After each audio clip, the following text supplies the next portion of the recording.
So I thought a great subject for this video would be a case we just closed for a broker. We'll call him Chuck. $46,000 a year in premium. Now, it's actually not that out of the ordinary for cases that we write for brokers like Chuck, life cases. It doesn't happen every week, but it does happen a couple times a month at least. Whether it's 46 or 35 or 15 or 20 or whatever it is, they're nice sized cases. The reason I wanted to talk about this particular case is because of what it's doing for the broker. Obviously, he's ecstatic. It's a great payday for him. But he's also so cognizant of how us offering this through his agency, rounds out the services that his agency offers, and future clients like this one that we just did for Chuck are going to be coming to his agency for life insurance and financial planning. And it was kind of a special case, and I'll get into that right now. Not only because of all the reasons I just mentioned for Chuck and his agency, and what it does in terms of strengthening our partnership with Chuck, because we've been working with him for a couple of years now anyway. Um, but it was really interesting in terms of what it did for the client. So I'm going to try to do this really quickly. It's very interesting. Um, Chuck came to us. I have this client. He bought a life insurance policy from a large carrier. I won't mention who. And can you take a look at this policy? Because he's kind of unsure of what he purchased. It's $2 million, but I don't really know. I don't have the sort of the acumen or the experience. Can you look at this policy and just give him some advice? We said, sure, send it over. We spoke to the client. He sent it over. We got a little more information from him.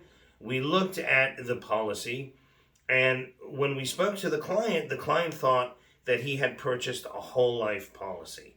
Now, for a lot of clients and individual policy owners, it's interesting because they sort of interchange the word, whole life with permanent product.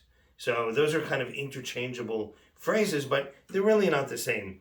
Whole life is whole life, and a permanent product, while uh, a whole life product is permanent, not every permanent product is a whole life. Anyway, it turned out to be neither. We looked into the policy. We did, just a brief forensic exam of the policy and the illustrations. And what he had was a variable policy, basically based on how the market will perform. I think the initial death benefit was 1 million or 2 million. I don't remember which one. But it was a variable with no guarantees. This guy's in his early 50s. He was really looking for something guaranteed, very much, denoting what a whole life policy would possibly give him, in this instance. But obviously, this wasn't it. So we talked to the client some more, and we explained to him the differences between permanent and whole life, and there were different permanent policies, etc., etc. And we landed on a GUL policy, which is a permanent policy with a guaranteed death benefit, guaranteed premium. We were able to dial in the number of years that the client would pay premium, which was 25 years. He said, I don't want to pay premiums for more than 25 years. He's doing very well now. Obviously, he's a business owner. He's putting money into a life insurance policy for his family. In the end, we wrote a $3 million contract for this GUL. And the GUL also comes with riders for return of premium, chronic illness, critical illness, and even long-term care, which can be used in retirement, etc., etc. Guy was over the moon, so happy. Number one, he was getting a guaranteed product, which he originally didn't get. Number two, he had all of these optionalities built into the policy should should things change in 25 years.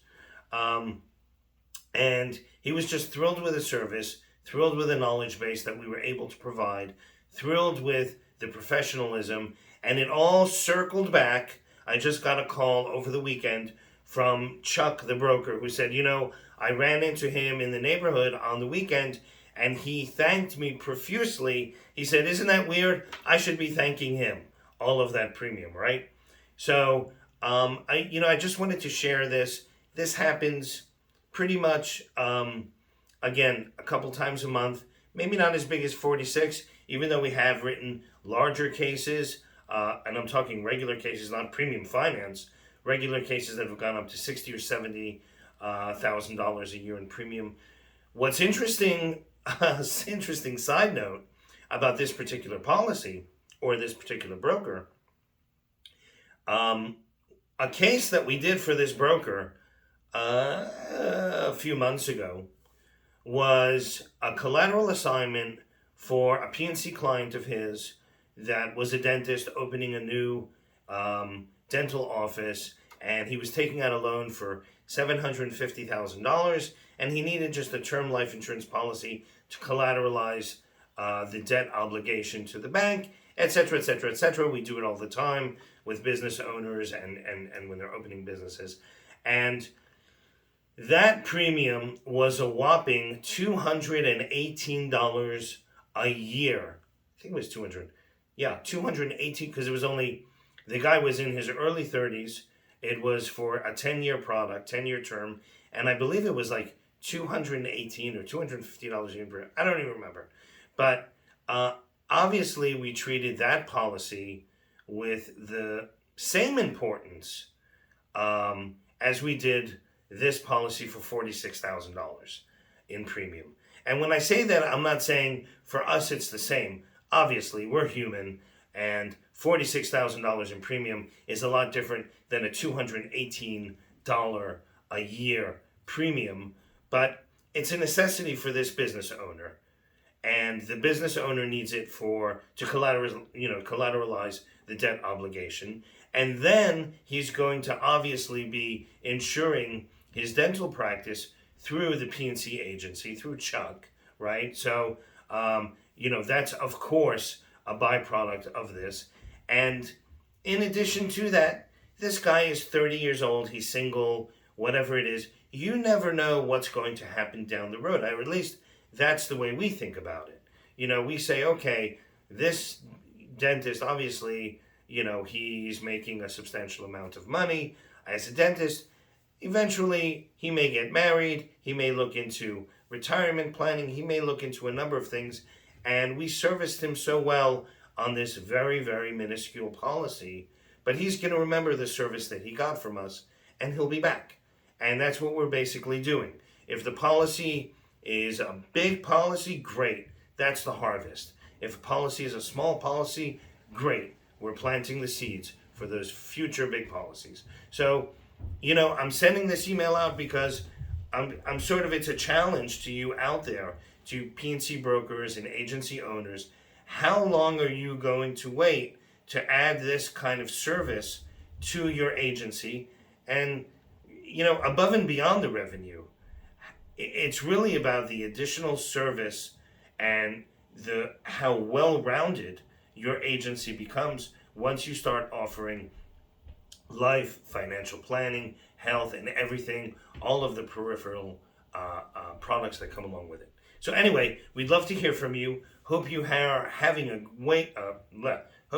great week, and we hope to